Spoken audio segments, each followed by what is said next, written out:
সাইমনপুর নামে একটি ছোট্ট গ্রাম, যেখানে সন্ধ্যার পর কেউ ঘরের বাইরে পা দেয় না। গ্রামটি কুয়াশায় ঢাকা থাকে, আর রাতের নীরবতা যেন কানে তালা লাগিয়ে দেয়। কেউ জানে না কেন, তবে গল্পটা পুরনো। বহু বছর আগে এই গ্রামে একদল মানুষ অদ্ভুতভাবে মারা গিয়েছিল। তাদের মধ্যে কেউ ছিল ধনী জমিদার, কেউ গরিব কৃষক। কোনো কারণ ছাড়াই তারা একে একে নিখোঁজ হতে শুরু করেছিল। নিখোঁজদের সন্ধান করতে গিয়ে পরের দিন তাদের মৃতদেহ পাওয়া যেত এক অদ্ভুত অবস্থায়, যেন তাদের দেহের সমস্ত প্রাণ শক্তি কেড়ে নেওয়া হয়েছে। তাদের মুখ ছিল আতঙ্কে বিকৃত, হাত পা ছিল অস্বাভাবিকভাবে বাঁকানো। গ্রামের প্রবীণরা বিশ্বাস করে একটি আত্মা, অন্ধকারের কণ্ঠ নামে পরিচিত, সেই মৃত্যুগুলোর জন্য দায়ী। তারা বলে, যে রাতের গভীরে কোনো অস্পষ্ট কণ্ঠ শুনতে পায়, তাকে অমোঘ মৃত্যু থেকে কেউ বাঁচাতে পারে না। কিন্তু সময়ের সঙ্গে সঙ্গে মানুষ সবকিছু ভুলে যায়। শহর থেকে আসা এক দম্পতি, রিয়াজ এবং মীরা, গ্রামের পুরনো একটি বাড়ি কিনে সেখানে থাকতে আসে। তারা শহরের যান্ত্রিক জীবন থেকে মুক্তি পেতে চায়। গ্রামের লোকজন তাদের সতর্ক করে যে এই গ্রামে সন্ধ্যার পর বাইরে বের হওয়া নিরাপদ নয়। রিয়াজ ও নীরা এটিকে কুসংস্কার বলে হাসি তামাশা করে উড়িয়ে দেয়। তারা বিশ্বাস করে না এসব গল্পে। কিন্তু প্রথম রাতেই অদ্ভুত কিছু ঘটতে শুরু করে। নীরার মনে হয় সে রাতে কারো কণ্ঠ শুনতে পায়, যদিও রিয়াজ কিছু শোনে না। গভীর রাতে সে ঘুম থেকে জেগে ওঠে, দেখে ঘরের জানালা নিজেরাই খুলে যাচ্ছে। বাইরে থেকে একটি কুয়াশা ঢুকে পড়ছে, আর সেই কুয়াশার ভেতর থেকে এক মৃদু কণ্ঠ ভেসে আসে, যেন কেউ তাকে ডাকছে। পরের দিন সকাল হয়, কিন্তু নীরার মনের অস্বস্তি কাটে না। সে রিয়াজকে বলে, কিন্তু সে এটিকে রাতের কোনো দুঃস্বপ্ন বলে বিশ্বাস করতে চায়। কয়েকদিন পর নীরা আবার সেই কণ্ঠ শুনতে পায়। এবার কণ্ঠটা আরো স্পষ্ট এবং কাছে মনে হয়। কণ্ঠটি বলে, বেরিয়ে এসো, আমি তোমার অপেক্ষায় আছি। নীরা জানে এটা স্বাভাবিক কিছু নয়। সে রিয়াজকে আবারও বিষয়টা জানায়, কিন্তু রিয়াজ তেমন গুরুত্ব দেয় না। রাতের পর রাত নীরা আতঙ্কিত হয়ে পড়ে। সে নিজের মধ্যে ক্রমশ পরিবর্তন অনুভব করতে থাকে। কখনো ঘুমানোর সময় তার শরীর অবশ হয়ে যায়, যেন কেউ তাকে আটকে রেখেছে।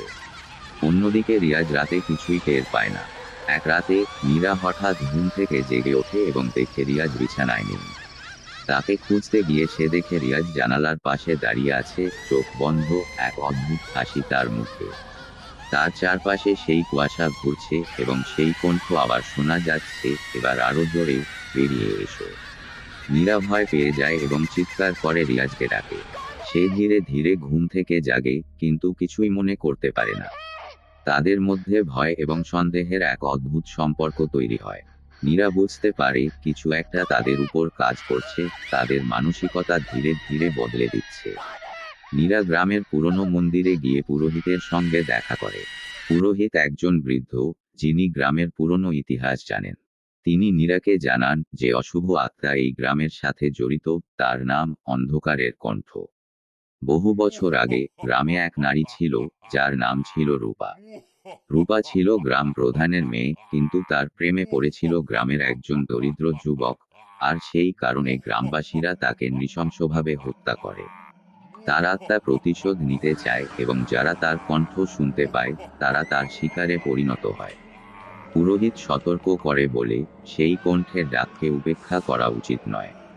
একবার কেউ সেই কণ্ঠ শুনলে তার থেকে বাঁচা অসম্ভব। নীরা ভয় পেয়ে যায় এবং রিয়াজকে গ্রামের বাইরে যাওয়ার কথা বলে। কিন্তু রিয়াজ এখন পুরোপুরি পরিবর্তিত। তার আচরণ অদ্ভুত হয়ে উঠেছে। সে সব সময় ক্লান্ত থাকে এবং মাঝে মাঝে গভীর রাতে একা একা ঘরের বাইরে চলে যায়। একদিন নীরা দেখতে পায় রিয়াজ রাতে ঘরের পেছনের বাগানে দাঁড়িয়ে আছে, আর সেই অদ্ভুত কুয়াশার মধ্যে দাঁড়িয়ে কিছু বলছে। কুয়াশার মধ্যে অদ্ভুত আকৃতির কিছু দেখা যাচ্ছে, মহিলার মতো একটি অবয়ব, যা ধীরে ধীরে রিয়াজের দিকে এগিয়ে আসছে। নীরা এগিয়ে গিয়ে তাকে ফিরিয়ে আনার চেষ্টা করে, কিন্তু সেই কণ্ঠ এবার সরাসরি তার কাছে আসে, তোমার পালা হয়েছে। মৃত্যু এবং কান্না তারা চিহ্ন, তারা চিহ্ন। নীরা দেখে রিয়াজের শরীর ধীরে ধীরে অবশ হয়ে আসছে।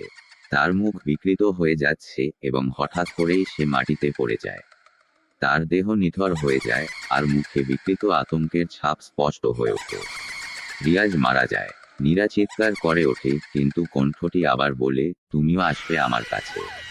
নীরা কান্না শুনে গ্রামের লোকেরা ছুটে আসে, কিন্তু ততক্ষণে খুব দেরি হয়ে গেছে। নীরা হতবুদ্ধি হয়ে পড়ে থাকে রিয়াজের নিথর দেহের পাশে, আর চারপাশে সেই কুয়াশা তাদের ঘিরে রাখে। রিয়াজের মৃত্যুর পর নীরা পুরোপুরি ভেঙে পড়ে। তার মন এখন আত্মার করুণার অধীন। সে বুঝতে পারে তার দিনও শেষ হয়ে আসছে।